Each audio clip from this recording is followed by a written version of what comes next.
All right, so we are here back again. This time, I think I'm going to pull all the stops and try to do something a little bit more in depth as far as what's going on here in the studio space.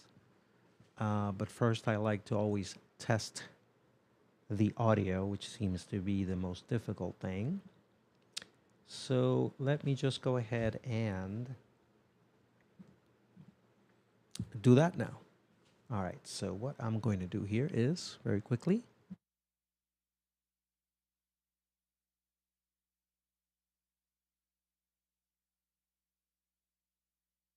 All right, so audio has been tested and we are definitely, uh, well, it's showing as an excellent connection. So that's always a good thing. All right, so what are we going to talk about today? We have a few things on the menu. For example, we want to say that it's been a while since we went live, and I've been very busy with video production work and took a little vacation. As a matter of fact, this is my last week of vacation, and did a lot of things actually. And I want to talk to you about two things. I want to talk to you about what's going on here in the studio setup, and I also want to talk to you about cameras because we are getting very close to that time when we start to have that gear itch. And we're looking forward to Black Friday, the deals after that, that seem to be probably the best deals that you'll find during the year. So it's always a good thing to talk about gear, right, around these times. And specifically, we're going to get into what cameras, if any, should you buy or upgrade to. Because I've been thinking about it. So maybe you have too. Who knows? All right, so first of all, let's talk about the studio. So we got a couple of things here. We are using the Behringer XR16 for audio. We are using the two A10 minis. We have the A10 mini Extreme ISO, which basically takes in all the inputs. That one is also receiving the audio from the Behringer mixer, and it's outputting it through an HDMI to another A10 mini ISO. That A10 mini ISO is actually the one that's streaming right now. Now, you might ask, that's a little overkill because right now I only have one camera. So why do I need an Extreme with 8 HDMI inputs? Well, the reason and the answer to that question is very simple. For some reason, this Extreme is not connecting to the internet. Now, if you're out there and you're an expert at networking, please hit me up because for some reason it's just not working for me. When I put in the Ethernet cable, it shows an amber light, which tells you it's not connected. So that's why I'm using the other A10 mini ISO, basically just to broadcast this to you guys. Now, also understand that the audio is coming in through the HDMI input, and that's how you are hearing me right now. But obviously, I can control everything there is about audio through the Behringer. So I have many inputs. As a matter of fact, I have 16 inputs that I could do if I wanted to using the Behringer XR. So that's pretty cool. All right, so I am basically deriving everything using this Stream Deck right here, which you do not see, but obviously I do. And this is a medium-sized Stream Deck that is powered not by the Stream Deck software, but really by Companion, which is another piece of the puzzle. Companion allows me to connect everything, connect the A10 minis, connect the Behringer, just basically anything that you can think of, connect the computer, all that good stuff. And it just allows me to configure it in many ways, customize it as much as I want. So that's always a good thing. Now, another thing that you might notice is that today we are broadcasting in daylight. So the lighting is completely different. As a matter of fact, I only have one key light here in front of me, which is the Amaran F22x, which is bicolor, and is set to daylight, which is interesting because my camera is set to 4600, which is okay, because sometimes you do have to use the white balance on the camera to get the look that you're looking for. And then another caveat here is that the camera I'm using is also using an ND filter, which is great because it's an f1.8. There's a lot of light in here, so it allows me to set the shutter speed at 1/60, given the fact that we are recording at 30 frames per second. So basically what I'm doing is I am making sure that the shutter speed is 2 times the FPS. Very important to get that natural motion blur. And then I'm using the ND to basically control everything else to make sure I have the right exposure. So how does the exposure look? Does it look, I know that the background looks a little bit dark, and that's okay. And I could actually control that if I wanted to. So let me go ahead and do that, as a matter of fact. Let's go ahead and control the background by turning on another light. So give me a sec.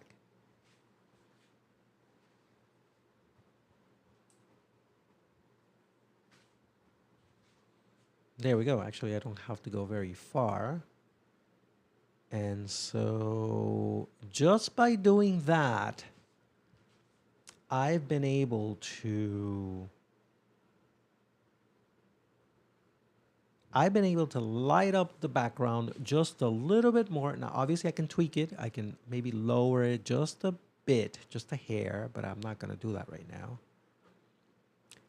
And looking at the YouTube stream feed, which is actually my main concern, because you have to think about what the final output is going to be. Is the output going to be a recording that you're doing in camera, or is this something that's being, streamed live, and therefore, that will be your output? So, adjust for that. All right. So right now I have 2 monitors. I have a Field World 15-inch broadcast monitor that's giving me the multi-view.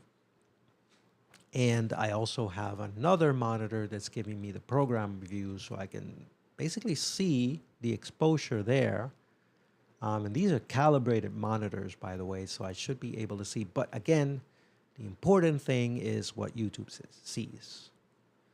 And right now, I think I'm semi-pleased. I could use the ND just to make it a little bit darker. So let's see how that one looks.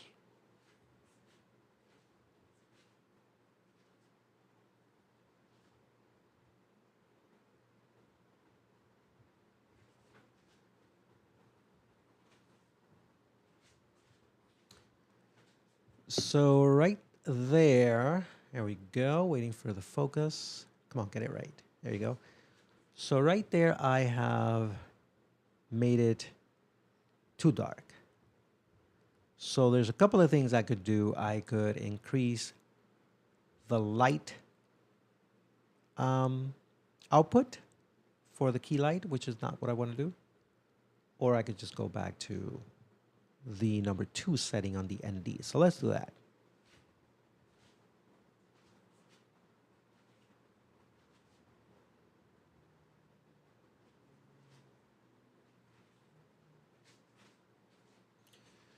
All right, this looks better for sure. So we're just going to stick to this. We're going to stick to this. Obviously, we're only recording in 1080p, and YouTube is compressing the heck out of this. So we'll just leave it like that. All right. So let's talk a little bit audio. What I have here is a Rode Wireless Pro. that's been inserted here in this little contraption, which is also by Rode. I think I've shown it before. It's got a little screen here at the top, a little foam screen. And then what I can do is I can use it as a handheld microphone, right? So let me show you the box. So this is the box here. This is what I'm using right now, or what I have in front of me. Obviously, I'm using this. And as you can see, you can basically, it comes with two little pieces, and then you add the wireless. It could be either a wireless Pro, a wireless Me, whatever, but it's got to be Rode so that it fits perfectly within that cutout. All right, so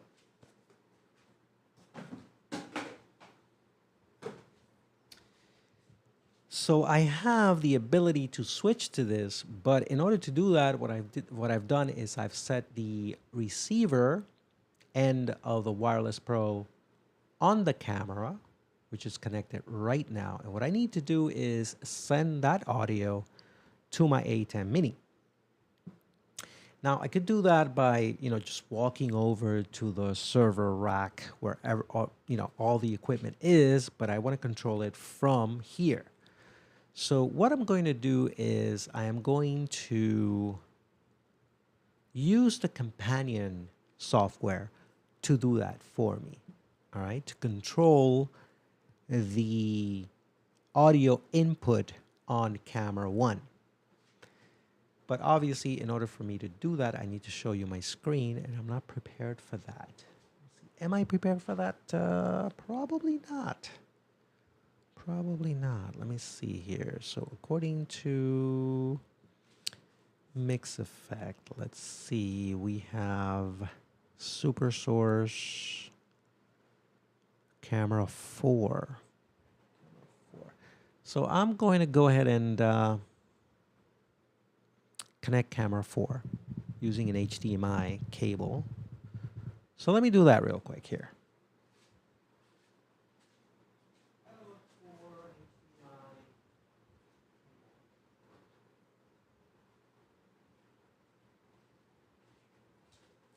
And no worries, I got plenty of those. So let's go ahead and connect that directly to my laptop.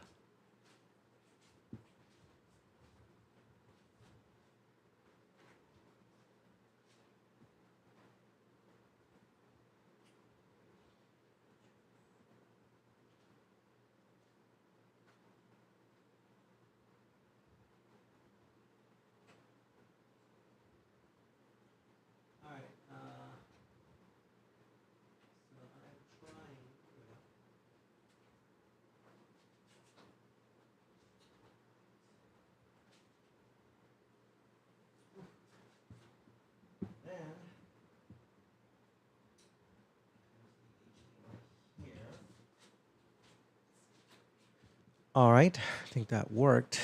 Fortunately, oh, there you go. There we go. All right. Oops. Oh, it's going crazy here. Why? All right, let's go ahead and fix a couple of things here on my settings. Display settings. Just make sure that,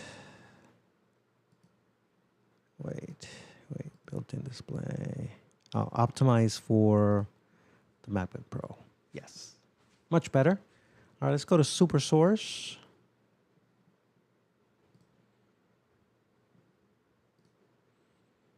Let's go to Super Source. First, I need to, there you go. All right, Super Source, where are you? Where are you? Oh, here, right here. Super Source, boom. All right. I think I'm going to change that background here to something more. Okay, that looks a little bit, well, let's see. Background, lights. I think we can go with this one. All right. So let's go ahead now and take a look at the Software, bit focus companion. You can see the connections to the software, and therefore I can control all of these through my Stream Deck. So when we go to buttons, we can see here, this is the way that I have it set up, right? So I have page 1 that I can mute various mics, and these mics are the mics that I would connect directly to the Behringer X-Air, all right? I can control the volume of the X-Air here, and I can toggle the mic 1 on my A10 Mini Extreme. I can also toggle the Apple TV audio, which is not connected right now. And then here I have another connection for the Synco wireless system that I'm no longer going to be using. Now, obviously, this is not limited to just the Synco. I can just pretty much plug anything in here. But what I'm going to do is just basically use this one. Actually, no, I'm going to use this one, Apple TV. And what I'm going to do is, oh, it's perfect, camera 4. Stereo, oh. So I think it's already set up for me because camera 4, oh, no, wait a minute, no. Camera 4 is actually the laptop that you guys are seeing right now. So what I'm going to do is I'm going to go to camera 1, which is where the wireless system is connected to, all right? So change the name to Cam 1 Audio, all right? Maybe I can just, I was like, Cam 1 Audio, perfect. And now let's see if it works. So what I'm going to do is, first of all, I'm going to turn off this main microphone, all right? Just go ahead here.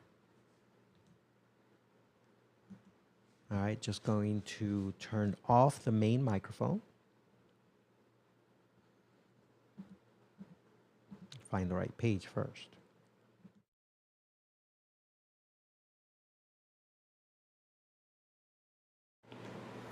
And now, excellent. So now I am actually using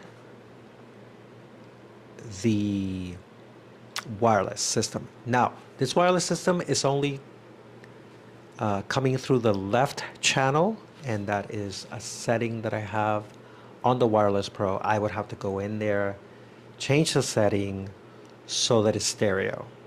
All right. I can't do that right now because I have to go over there and do it. But it works.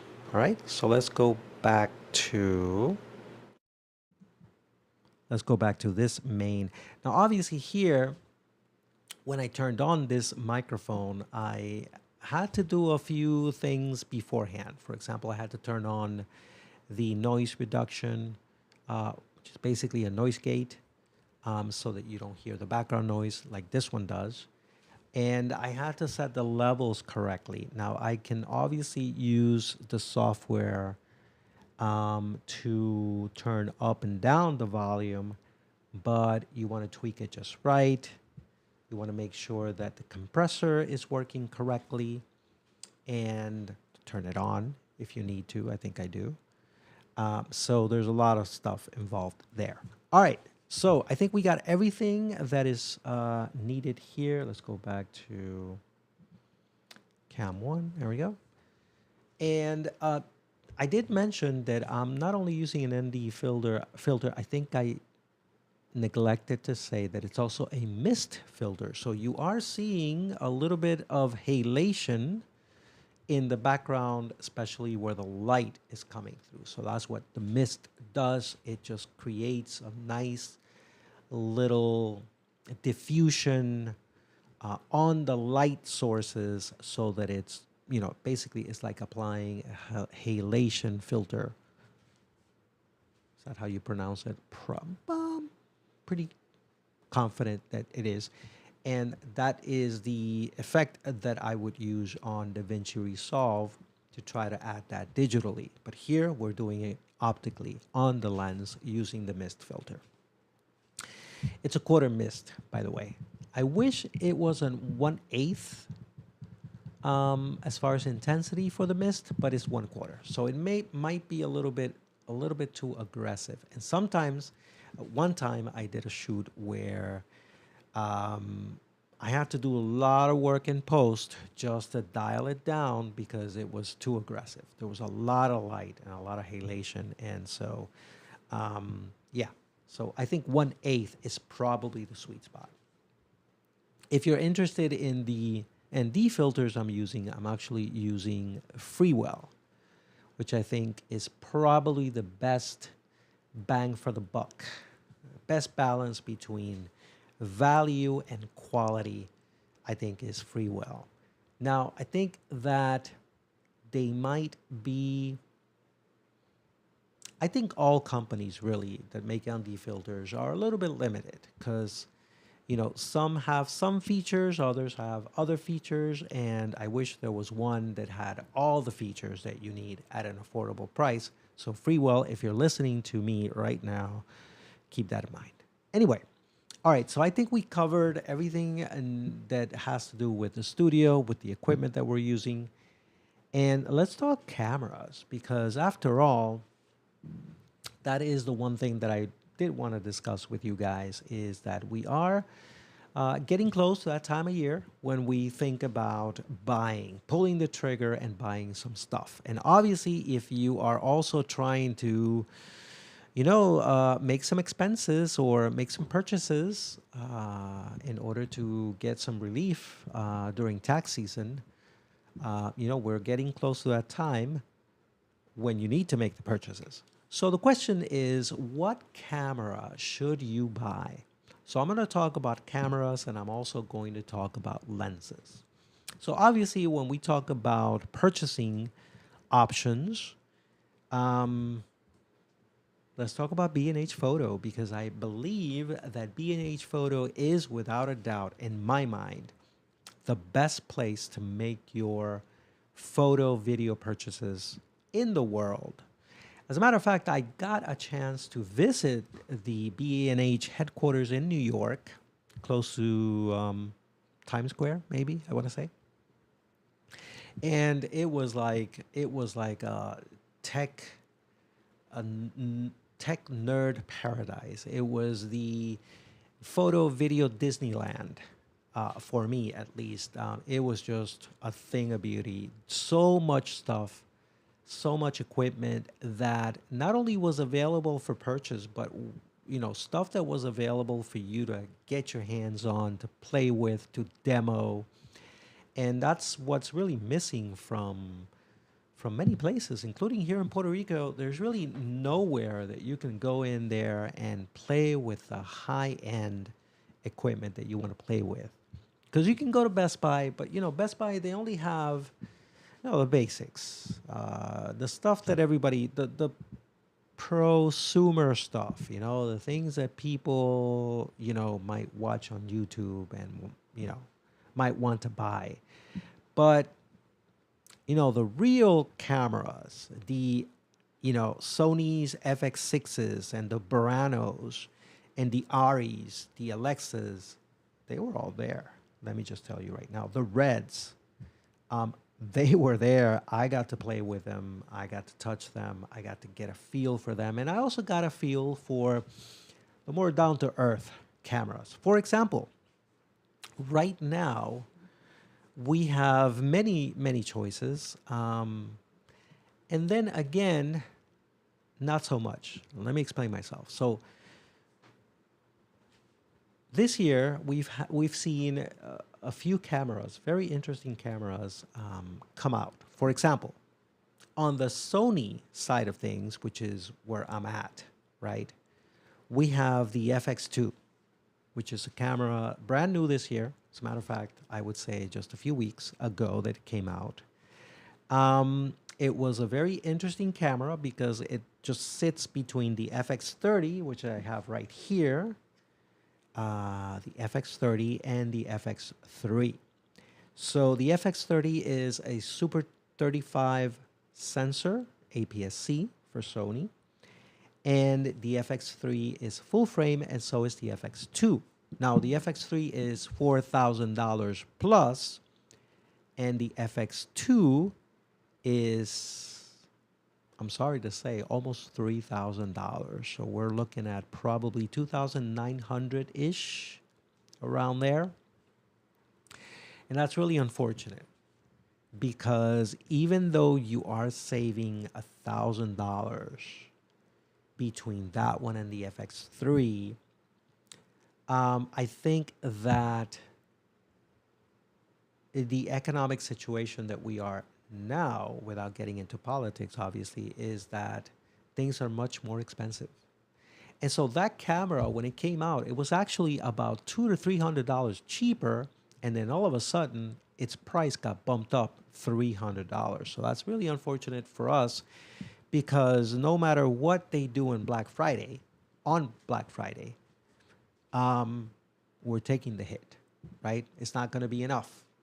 It could have been better. Let's put it that way. So that camera could very easily be priced at $2,500, which is $400 less, which is a great deal for what it offers. All right. So there's your FX2. There's your Sony recommendation, at least for me. However, there is one more camera that we should definitely talk about when we talk about Sony. And let me look it up here just to make sure. Go to Super. All right, so there's some holiday starter deals for today, but what I am going to actually show you. Oh, come on, man. What are you doing to me?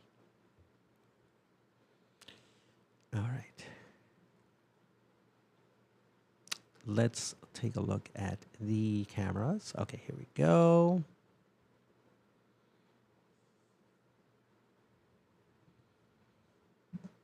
All right, so here we go. There's the Sony FX2. Right now it's going for $2,750 with the academic discount. So if you are a teacher or a student and you have a student or teacher ID, then you can apply for academic or student discounts and you can benefit from that, right? So here you have the FX2. One of the interesting things about this camera is the fact that not only is it full frame and it gives you the Sony color, right, basically, but it also allows you to get into that color space that the cinema cameras will offer you from Sony. So that's a great deal. It's full frame. It's basically got the A7IV sensor, which is 33 megapixels. So it is a hybrid cinema camera. You can very well take photos with it. It's got mechanical shutter. You can add LUTs to the photography side of things. So it's a great scouting tool for producers and directors and DPs and all that good stuff. But the one I wanted to talk about is this one here, which is the Sony ZV-E1, right? So the ZV-E1 is not a new camera. It is a camera that's been around for a couple of years. So I believe it came out on 2023. And it's still a very, very viable camera for a videographer. Obviously, this is marketed for the vloggers, but the truth of the matter is that the features it has puts this camera in a very interesting spot as far as videography cameras. So you have, for example, a full frame sensor in a very compact body. I think that's where all the noise came, the fact that it was so small and it's got a full frame. Excuse me, a full frame sensor. But not only, it's not just any sensor, it is actually the same sensor that you will find on the FX3, the FX6, and the A7S Mark III. All right, so we are talking about some, groundbreaking cameras that use the same sensor that this one has. So when you are shooting video with this camera, you are getting some spectacular images from this small camera. And then on top of that, it's got a bunch of just very new technology. Even for today, 2025, the fact that it's got autofocus using AI, right? So that is a nice feature because it's not like Sony cameras were lacking behind when it comes to autofocusing. As a matter of fact, they are the industry leader, but now it just got better with the AI autofocus feature. And basically what happens is that when your subject is looking at the camera, you got no issues. But when they turn away, when you're only seeing the back of their heads, when they're hiding behind something else, the camera doesn't know what to focus on.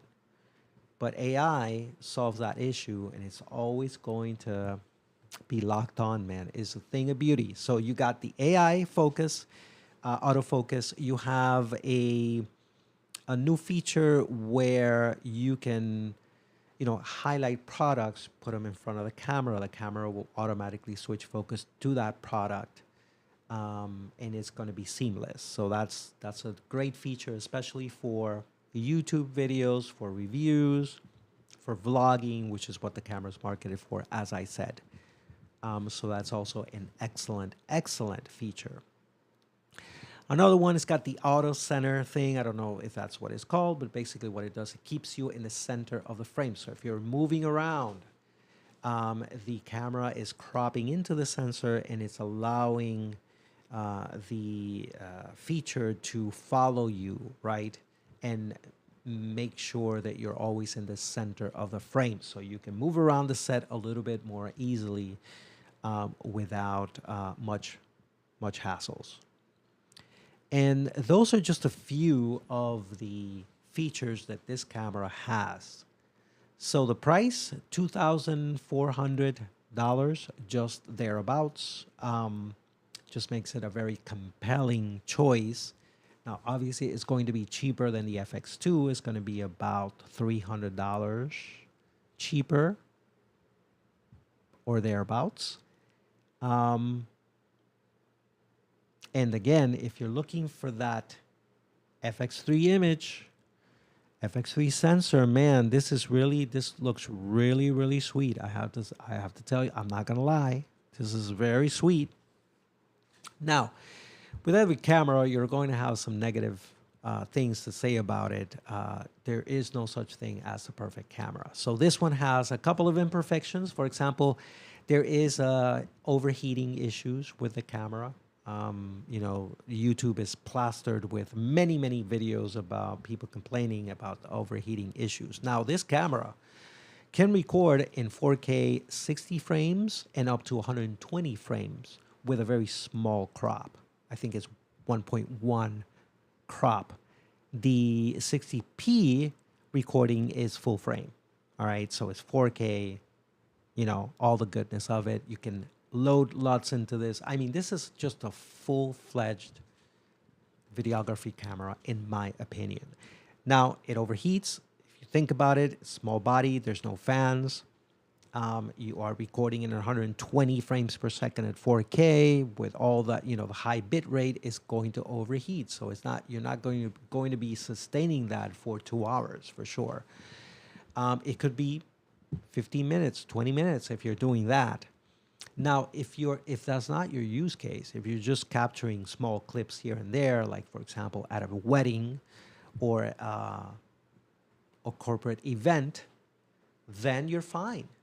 You're super, super fine. It's got dynamic stabilization, which allows you to have a gimbal-like experience, just hand-holding the camera. So I have to say that the positive, in my opinion, outweighs the negative. Now, if you just want to set that in a studio setting and have it turn on and have it record for 4 hours, that's not your camera, right? You need something with a fan so it doesn't overheat.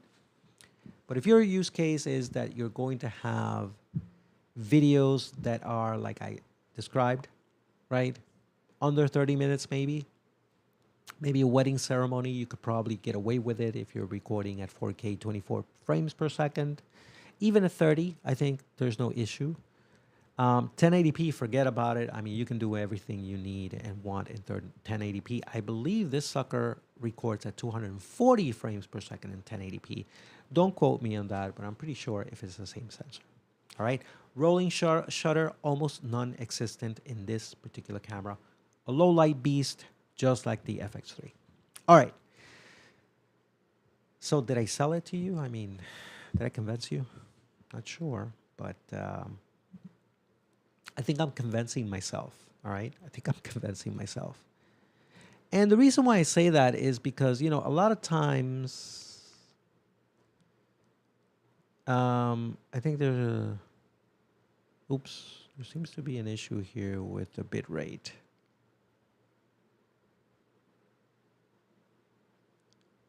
So what I'm going to do now at this point is I'm going to lower the bit rate. Let's go in here from medium to low. All right, so give me a sec, and we'll do that. And we'll be back in 2 seconds, hopefully. Okay, we should be back.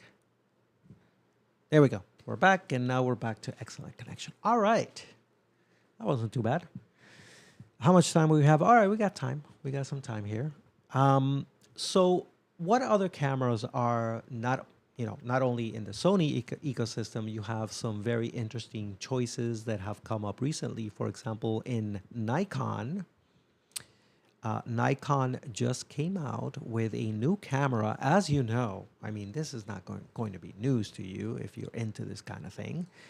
But Nikon just came out with a ZR, with a Nikon ZR, which is their first cinema camera that combines Nikon technology with RED technology. As you know, Nikon bought RED a few months ago, and this is the first fruit of their collaboration. So let me just find that for you real quick here. Where is it? Right here. The Nikon ZR. Right now, we are at $2,200, which just puts it right under the Sony ZV-E1, which makes it a very interesting choice. And I'm going to show it to you right now. Boom, there you go. And as you can see, it is a very compact, full-frame camera. Records up to 6K open gate. You know that open gate is now all the hype in YouTube land. So if you're into that sort of thing, this will do it for you. Here are just a few shots of the camera. Now, I think that one of the shining features of this camera is its display. Right? Forget about the shooting capabilities, but the display is a 4-inch gorgeous display. I think here's the back of it, so you can see that the whole back of it really is the display. So Sony, please, if you are, I hope you're taking notes, all right? Because these people are kicking butt and taking names, you know what I mean? All right, so what else do we have here as far as the camera? You can see how compact it is. Here it's got a huge lens, of course, but look at that display. Display is awesome. All right, so you can rig it up, obviously, as you can see here. All right, so let's talk about some of the, well, before we get into just trashing it, let's talk a little bit about some of the features that we have going on here. For example, one of the things is that it's got the Red Code RAW R3D format that you can record in. So you can basically record RAW using RED technology, the log shooting, which is R3D, which they say that records just beautiful colors. It's just a beautiful image. It makes your dynamic range, you know, even more. It also records in NRAW, which is Nikon RAW, which is not a whole lot to talk about there. But the fact that you can record in that red code RAW codec is a very nice feature to have. As far as audio, it's interesting to note that it's got 32-bit float audio, which is very interesting. I don't know if it's something to write home about, but the fact that it's, I think, 32-bit float is just marketing buzzword nowadays, or words. Everyone wants to, jump on the 32-bit float bandwagon, and I don't blame them. I think it's nice to have, but it still needs, some solid quality amps. Just, everything else has to be solid quality. It's not just about 32-bit float, right? Even the microphone that you use has to be nice quality in order for that 32-bit float to do anything significant. It's got the dual bass ISO, which is interesting to note. Let me see if I can find what the dual bass ISO is. Icon photo, large bright display. Yeah, we talked about that. Okay, here it is. So basically, when you're shooting log, the dual bass ISOs are 800 and 6400, which is good. I think 6400 should be excellent in low light conditions. Now, obviously, the sensor on the ZVE1 dual bass ISO is 640 and 12,800. Okay, so it is a low light beast of a camera. Now, some say it's a little bit too aggressive, just makes night into day. But that's why I always have an ND filter on my lenses. So, I just switch between the dual bass ISOs, 12,800, twist the ND lens, the ND filter, and make it nighttime again, but just control the light the way that I want to. So I have that control. So here you have up to 6400 if you're shooting log. What else? Another interesting thing about the fact that it's ultra compact is the fact that I think that's it. Really, that's it. Now, the RAW recording is probably its brightest feature and what everyone's highlighting. But let me just say that if you want to get into a RAW workflow, you got to get ready for it, and not just get ready mentally. You got to dish out the bucks. You know what I mean? The cash. Because you're going to need a very potent computer. Potent? Is that a word? You got to have a very, very powerful computer in order to edit that sucker. You know what I mean? RAW files are not easy to deal with. You're going to need storage because they are huge. All right? Huge. You need to prepare for yourself mentally and economically also if you want to get into that RAW format. You got to buy the cards. The cards is a big issue here, negative issue, because it's under the battery or next to the battery. You got to open the battery thing in order to get to the card. It's just one card, and it's a micro. All right, so I don't know what to say. I'm just going to say that this camera is not for me. All right, so what else do we have in terms of cameras to look at as, purchasing options? So the next one I'm going to talk about is the new Canon C50. Now, I don't have it here, unfortunately, so I'm just going to have to look for it here. Canon C50? Oh. All right, here it is. And it's a new release, as you can see here. Let's go ahead and turn this on. And there it is, my friends, kitties. I present to you the new Canon EOS C50 full-frame cinema camera. Now, you are seeing on the screen the one with the top handle, which I believe comes with the rig. Let me see. Does it come with it? Let's see what's in the box. In the box, here we go. Full frame camera, the handle unit. All right, so that's not, that's not too bad. Usually these handles can go for, I don't know, $600. So if you subtract that from the price, then you are looking at $3,300 for the body, just about, if you are, adding the cost of the top handle. But this is, if you look at it here, I mean, it just looks like FX3 with the Canon logo and a few, polished edges here and there. But other than that, I mean, it is the same look as the FX3, which, I don't blame them, because the FX3 is the design that has basically trailblazed, right? All of these compact cinema cameras from the time it came out. And so finally, Canon decided to turn on their photocopiers and get ready for an FX3 lookalike in a Canon disguise. All right. I think I'm just talking a little bit too much.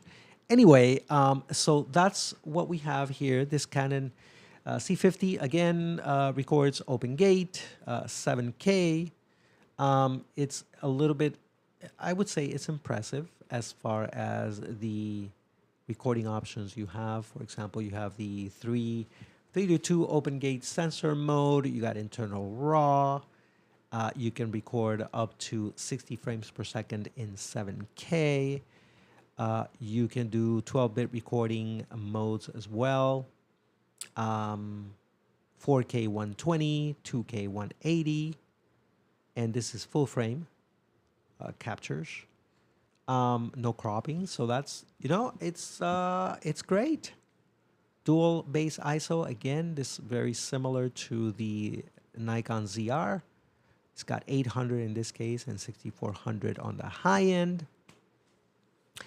And I'm going to say that, again, it should perform well in low light situations. It's got dual card slots, so this is definitely an advantage over the Nikon. And obviously the ZV E1 as well. Native vertical shooting, don't know what that means. Vertical shooting UI, simply switch to native vertical shooting to flip your display according, whatever. It's got a full HDMI, not unlike the Nikon and the ZV-E1, which have micro HDMIs, which is really a bummer because, given the fact that I'm exploring the possibility of buying one of the previous cameras that I mentioned, the micro HDMI is really a downer for me because I would really like the full HDMI. It's more robust. It's easier to work with. You don't have to be as careful, but it is what it is. All right, so there it is. There you have it, folks. Now, what are some of the negative things I have to say about the Canon system? And I would say there's just one thing. Well, actually two things. First, the price. The price doesn't bother me as much because the FX3 is still over $4,000. So I believe that Sony should come down in pricing, especially for that camera. I'm not going to say because it's old, because even though the FX3 is old, yes, relatively speaking, because in camera years, 4 years is a long time. If it is 4 years, could be more, but it's still cutting edge. It's still an industry leader. It's still what people are using for professional projects. So it is still the industry standard, in my opinion, in the opinion of the industry, basically. So I'm not going to say that they should come down in price because it's an old camera. I would say they should come down in price because Canon came out with a similar solution. And I know that the Canon color science is superb. It's better than Sony's. I'm going to say it, So I think I'm glad that Canon came out with this camera because I think it applies a little bit of pressure. Hopefully, let's see. Let's see what happens. All right, we shall see. All right. So the negative of this camera, I would say, is the fact that you have to get into the Canon ecosystem. And I have to tell you, Canon lenses are not cheap. They are very, very expensive. And then you don't really have too many options because Canon has closed the environment, basically making themselves the only lens maker that you can buy from, right? So it's not like Sony that you have so many third-party lens producers offering lens options like Tamron, like Sigma, like Viltrox, like Samyang. Like, I mean, there's just so many. Canon doesn't have that. So you're stuck having to buy Canon lenses, and Canon lenses, again, are very expensive. So to me, right now, that is a deal breaker. The deal breaker is the price. The price to buy lenses, more specifically. So, but it is an option if you're looking, if you are already in the Canon ecosystem, if you have a bunch of Canon RF lenses with the RF mount, then you should be good to go. You shouldn't have any issues whatsoever. I think this is an excellent camera. It's full frame, unlike the C70, which is a beautiful camera with internal ND filters, I believe, yes, which, makes it a very, very enticing and attractive choice, but it's Super 35 sensor. This is full frame. So there's that. All right. And finally, I can't, not mention when we're talking about Canon, a new camera that was just announced is the Canon EOS R6 Mark III. So the Mark II was an awesome camera. It is direct competition with the Sony A7IV. But as far as specs is concerned, the Canon R6 beats it for sure, or does it? Again, that depends. But this one definitely does. The Mark III has all the specs that you would want. It's got the 33 megapixel sensor versus the 24, I believe, that was on the Mark II, which made it an underperformer as far as photography is concerned. Now it's up to par with the A7IV. It records up to 7K 60p in 12-bit internal RAW. Again, don't know if you want to get into that RAW workflow, but it's nice to see that this one offers it, and this one also has OpenGate 7K 30p recording. So again, if OpenGate is something that interests you and you are in the Canon ecosystem, you can certainly take a look at this. I think it's worth looking at. All right, so I can't end this stream without talking a little bit about Lumix. Now, Lumix has some very interesting choices. You have the Lumix S5 Mark II, which is an excellent camera. The 2X as well, especially for videography, is just a beautiful, beautiful camera to have. Very comparable, I would say, to the A7IV. It crops in when you are recording in 60p, but that's okay because the A7IV does that as well, and I think it does a great job. It does a really, really good job. The only inconvenient is if you are in a tight spot, you have your lens, you have your prime lens that you have, put on your camera, and you want to switch to 60 frames, is going to make it much tighter. So it's going to make it difficult. It's not going to be a seamless transition between 24 or 30p and 60. So I think that's the only negative. But if you are set to just record in 60p and you are running around as a run and gun shooter, you have no problem. I mean, the 60p that the A7IV captures is a beautiful slow motion video. And the same goes for the Lumix.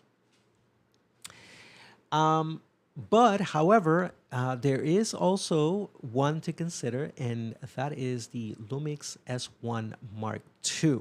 Now you can see it here is $3,200. There is an academic discount, an education discount, which is very, very interesting as well. But this camera is a dream camera. It does everything, just everything, from open gate to recording all the P's. I don't think there's one thing that this camera doesn't do. I mean, it just does everything. Obviously, it's got a 24.1 megapixel sensor, which that is a little bit of a downgrade, but again, it's not a slouch. 24 megapixels is still a lot.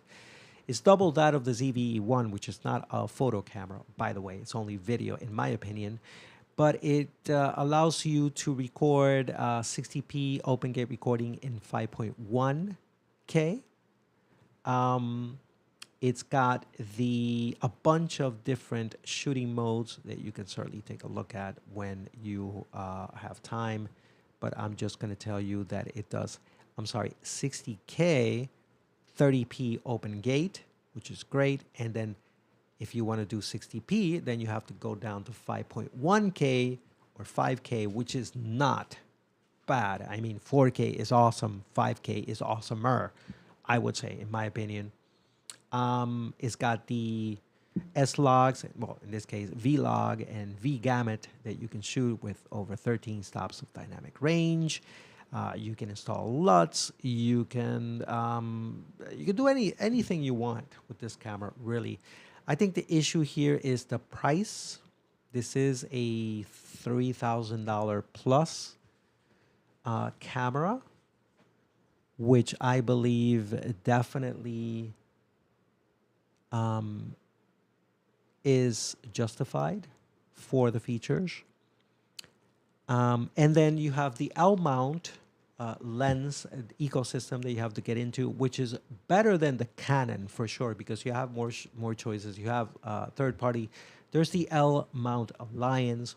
Third party lens makers can definitely jump on board and make lenses for that system, and that's what Sigma has done. I think Viltrox as well. So you definitely have more choices, and the native Lumix lenses are much cheaper than the Canon lenses for sure. And I would say that the quality, is very similar. It's very similar. I'm not going to say it's better quality than Canon, but I'm going to say it's very close. So I think that's an airplane. I don't know if you're hearing it, but I certainly am. Anyway, that's what we have here as far as, let me show you here real quick. So these are definitely, for me personally, I don't love the design of this body. I'm not crazy about it. I think it's a little bit outdated in my opinion. But for this one, I think that the S5 Mark II looks a little bit better. Maybe because the hump is not so aggressive. I'm not quite sure why I don't love this design. I think that from all the different cameras that we've seen, this is probably the least liked design, at least for me. All right. All right. Well, I think that's all I have for you today, my friends. I hope that you have been able to have as much fun. Let me go back here just to make sure that we are on the same page. Yes, indeed. That you've had as much fun as I've had watching this. I've had fun doing it, actually. Yeah, so until next time, have a great day. And let me just find the button where I stop the stream. Have a great day. And if you make any purchases, let me know. Yeah, which one of these cameras do you prefer? Which one of these cameras are you looking to buy? Have you found a good deal on any of these? Let me know. Let me know. Let us know. We'd love to know. All right. So we'll check you out later.